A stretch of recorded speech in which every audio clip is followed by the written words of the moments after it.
Merhaba craft tutkunları, hoş geldiniz. Bu seferki videomuzda tamamen deneysel bir çalışma üzerine odaklandık. Akrilik boya dökme tekniğiyle güzel bir tablo oluşturacağız.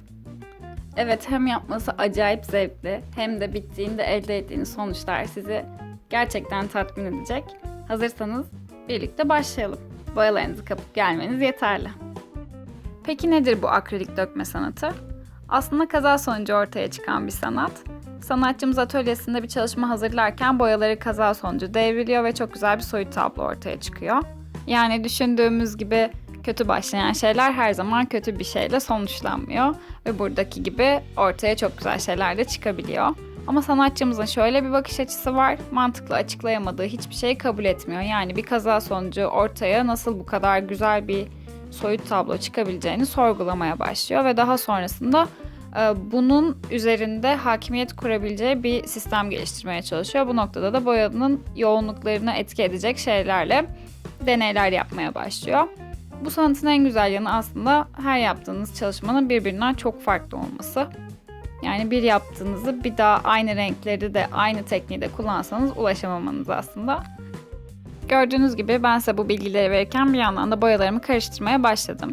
Bu noktada 5'e 1 oranının ideal olduğunu söylüyorlar. Yani 5 birim boyanız varsa 1 birim su damlatmanızın uygun olduğu söyleniliyor.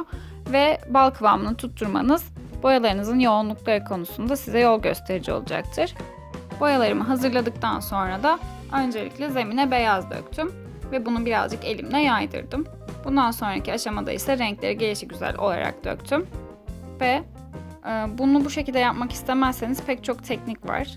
Öncelikle tek bir kapta karıştırıp dökebilirsiniz ya da bu noktada süzgeç kullananlar var. Pek çok farklı tekniği var, pek çok farklı renk karışımı var. Hatta sadece suyla karışım yapmayıp içine bazı kimyasal maddeler de karıştırılıyor. Daha hücreli yapılar olsun istiyorsanız o zaman silikon da koymanız tavsiye ediliyor. Ben bu noktada hiçbirine gerek duymadan devam ettim.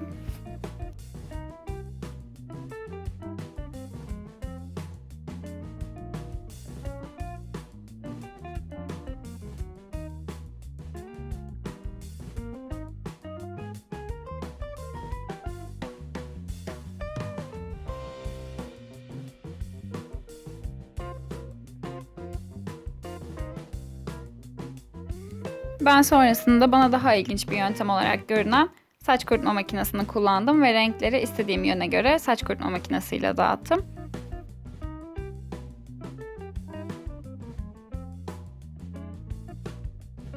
Bu noktada boyanın gitmediği yerlerde de pipet yardımıyla üfleyerek istediğim şekilleri verdim ve istediğim köşelere boyanın ulaşmasını sağladım.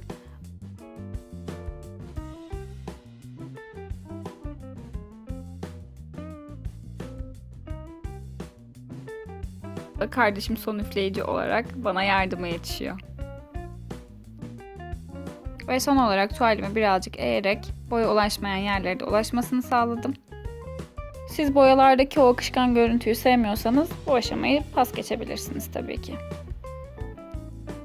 Kenarları da elimle dağıtarak tuvalin her yerinin tamamen boyandığından emin oldum.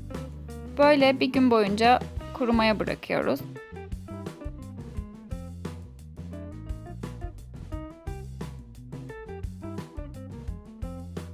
Tata, tablomuz hazır. Kendinizi gerçek bir sanatçı gibi hissedebileceğiniz güzel bir çalışma oldu. Siz de beğendiyseniz like'a basmayı ve kanalımıza abone olmayı unutmayın. Denediklerinizi de Instagram sayfamız üzerinden bize iletirseniz çok mutlu oluruz. Bir sonraki videoda görüşmek üzere. Hoşça kalın.